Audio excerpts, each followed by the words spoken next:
Hello everyone and welcome to the third episode of ZoobaCast, our podcast on Zooba. As usual, with me I have my colleague, Ferry. Hello, Marco, and hello, Zoopsters. It's a pleasure to be here again. And I'd like to start by saying how impressed I am at our community. Seriously, you folks are the best. Our last ZoobaCast, the episode had over 120,000 views. That's amazing. So thank you so much, Zoopsters, for enjoying the content we're producing for you. Oh, and last week, we had the Vote for the New Character campaign, in which we received over 25,000 votes in total. Pretty impressive as well. And I can't wait to see how a bad character is going to look in game. And maybe our special guest might even share some details or sketches on how the character is going to look like. And not only that, but we also hit 100k subscribers here on YouTube. It's one of the first milestones we reach, and we could not be more thankful for your support. Alright, let's switch to today's agenda. I'm very excited for today's episode, and let me tell you why. First, we're gonna talk about Zooba's art, then we'll spend some time talking about how creative all of you are with the fan arts that you keep sharing with us. We absolutely love them. After that, we'll find out more how a new character is made in Zooba. And lastly, we'll have a chat about the early stages of Zooba's development. You don't want to miss that. Okay, let's not wait longer. Ferry, do we have a special guest today? Oh, we surely do. I think it's time to introduce our special guest for today's episode. So let's welcome Forni, the art director for Zooba. Hello, Forni. Hey guys, hey everybody. It's a pleasure being here. It's I'm always trying to connect with Zoopsters by seeing what they are doing, how they are playing. So it's a pleasure to be able to talk to them. So thank you for the invitation. You're welcome. So Forni, let me ask this one. What's your vision for Zooba's art style? What makes Zooba Zooba? Awesome.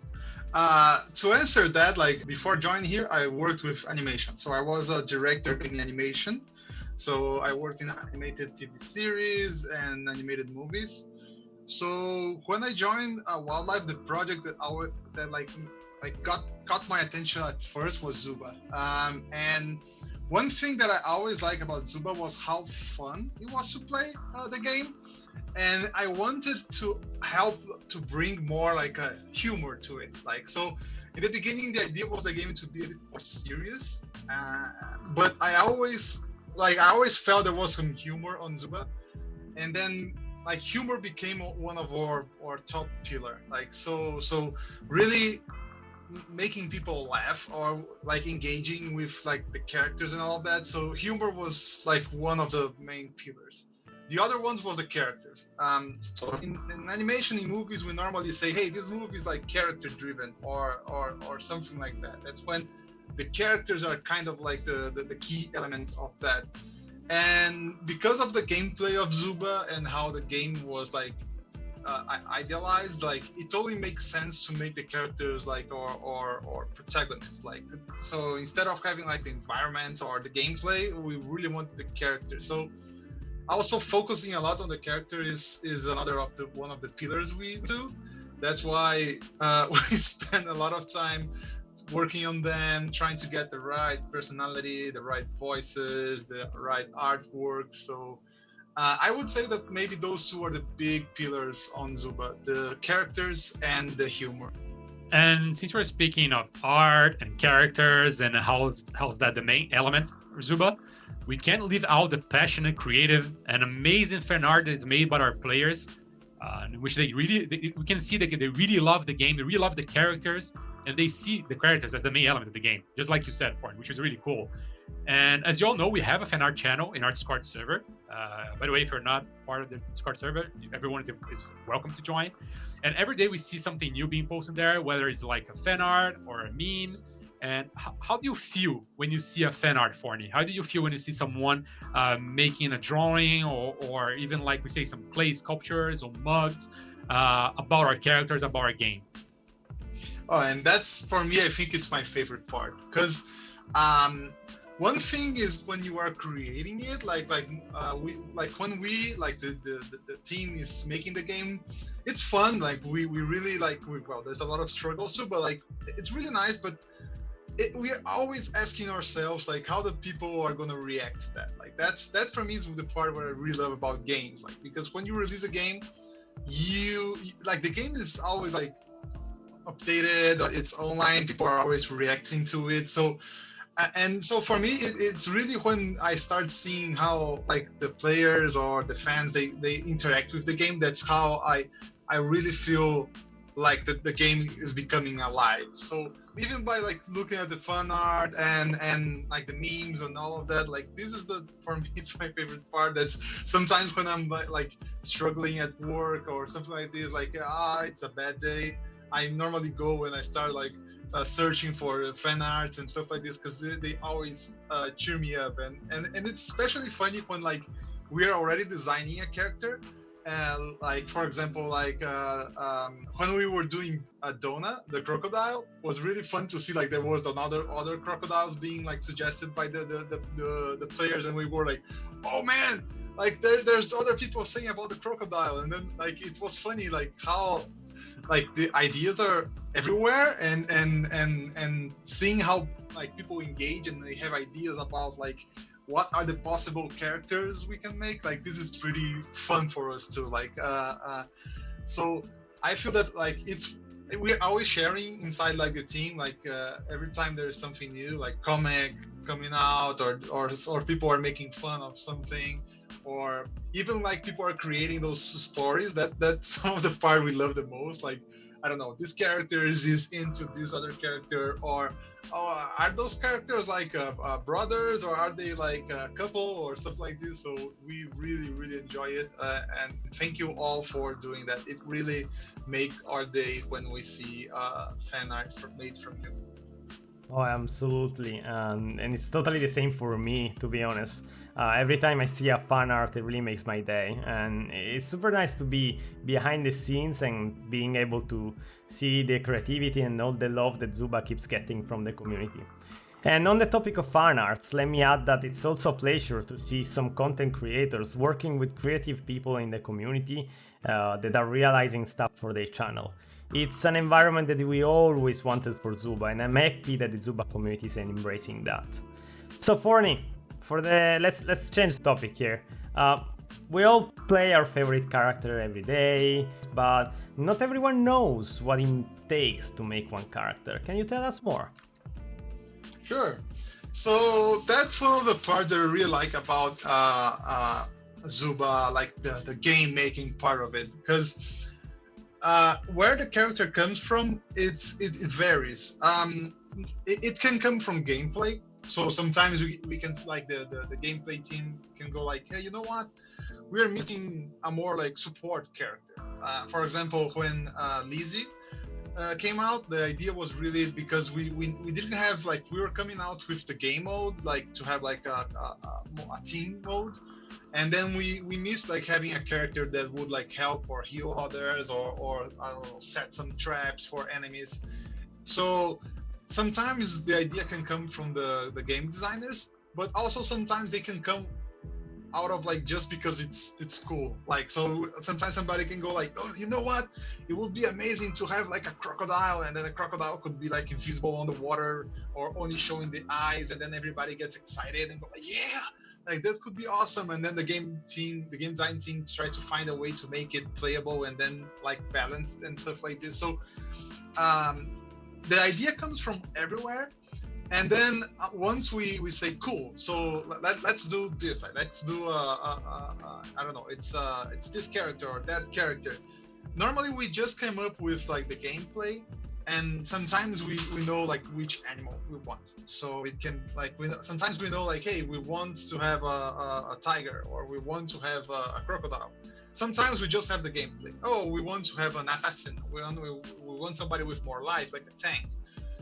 And then on art, we come up with the personality of the character, and that's it's one of the most fun parts. So we always write a little like story about the character, so we can not only create like visually what like this character, like the animal look in the world of Zooba, but also who this character is on the world of Zuba. So instead of just being like a crocodile, like what kind of crocodile? Is this like a happy crocodile? Is this like a angry one? Or is this somebody that has like issues? Is this somebody that like have concerns? So we are always trying to understand like in deep, really deep what the character is, because this helps everybody that's working on the character to make their creative decisions. So for example, for Lizzie, we say, hey, let's make like Lizzie is like, because she's the support one, she would be very cheerful, always happy, you know, like she doesn't know that the war is raging. She's just like, she wants to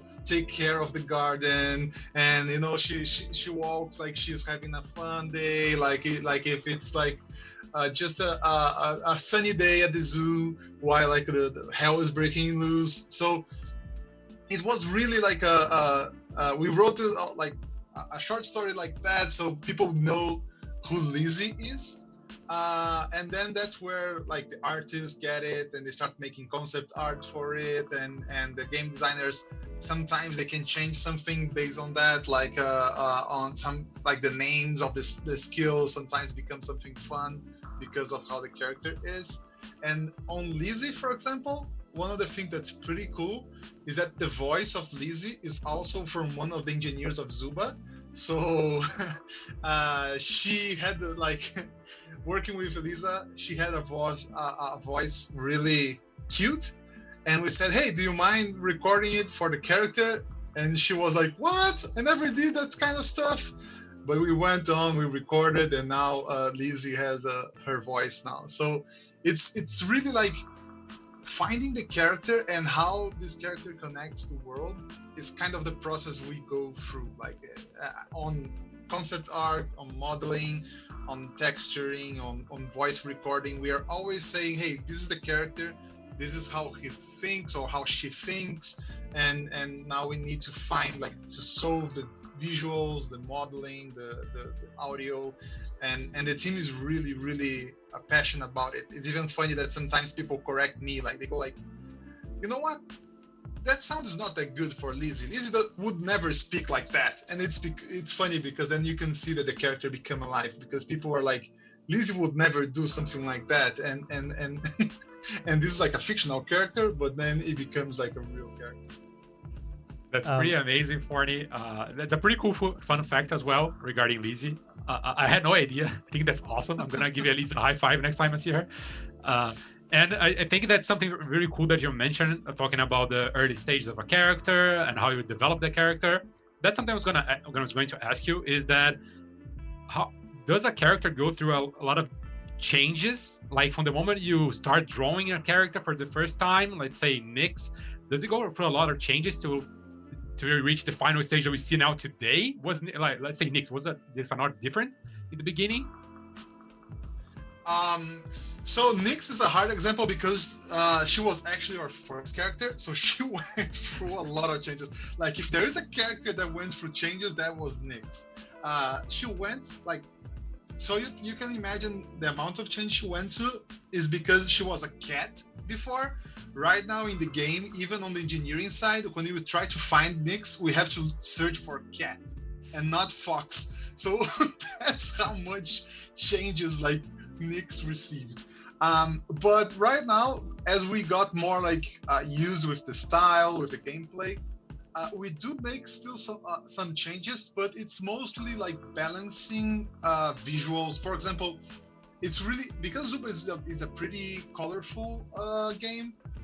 Sometimes we spend a lot of time like trying to make the colors of the character like doesn't like mix too much with the environment, or not to be so close to other characters. Like for example, on Skippy, the rabbit, he was a pure white character, and white character is always hard, like Bruce, for example, because white is easily like suffers from too much exposure to light. So sometimes the white would be really strong, and we had to balance that.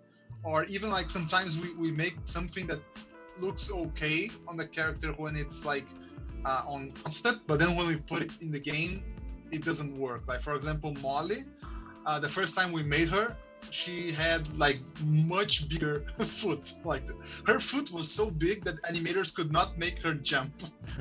So we do change some of that stuff because it's some stuff we only realize once we start testing it out. So yeah, like these are the kind of so right now we do less changes than before, but we did a lot of changes in the beginning, especially with the first characters. And speaking of changes, how has the zoo changed over the time? Oh, the zoo was also so this was one of the places that we struggled the most because when we were designing the zoo, there was a lot of questions. So there was pure artistic questions, like how the zoo was going to look. There was like gameplay question, like how can we make the gameplay of that different. There was like performance question, like how big can the zoo be that like the game will not break. So balancing all of that was quite a challenge, and especially like, for example, a zoo normally is a very, like, by definition, a very enclosed place. Like you have a lot of like cages, a lot of small areas. But on Zooba, we never thought that was very like fun to have too much like small areas. It's much better to have like a little bit more like open areas and then just a few closed areas. So since the beginning, we said, hey, let's make this zoo more like a kind of like a dream zoo, like a place that is more open where the animals would have more freedom, more like a theme park zoo than like a normal zoo. And this was really good because then we started like having these ideas of like, hey, so let's separate the zoo by biomes. So we have the jungle, we have the savanna, we have the polar area. And then once we start doing it, then it was also helping the game design team, because the game design team goes, oh, cool. If we're going to separate by biomes, maybe we can make every biome has their own different gameplay. So for example, right now the forest is the gameplay that favors more like the close range ones, because once you get into the bush, like it's a huge bush, so it's hard for them to foresee you coming. So for example, Bruce really shines on the jungle because like he can approach it really like stealthy. So, and then it was fun because like jungle is like the gorilla biome, so it was nice to make a biome that favors him. And then the savanna is different. The savanna also helps the characters that are fast or that have like long range, because you can move from bush to bush and attack. The polar area almost you can almost not hide, so it favors other kind of characters. So that's how we kind of like start designing it. And a fun fact was that the museum was always designed to exist. Like we really wanted to release the museum with the map, but because the museum was we really wanted to make a lot of stories there, like to make a lot of the details and stuff like this. We didn't have the time to finish the museum before the launch. And then one day I got there and I put some cones and some like some strips, and I said, hey, the museum is closed for maintenance. And then people thought it was funny, and then we just keep it in the game. Like that's why when like people who played the game before remember like having like some cones and some like barriers, like if the museum was under a maintenance, because we didn't have time to finish it, so we were still working on that. Like so yeah, and the arena also changed a lot. Like it was bigger, but then we keep like shrinking it because we wanted players to meet other players more frequently. So finding also the ideal size for the map was also a struggle. It was a lot of playtests.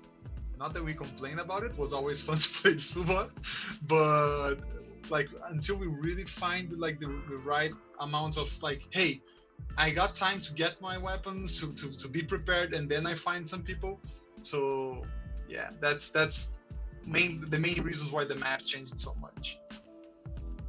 All right, Forni. One last thing that I would like to talk about is, like I said in the beginning of the episode, we had the voting last week for ZoobaStars to choose a new character.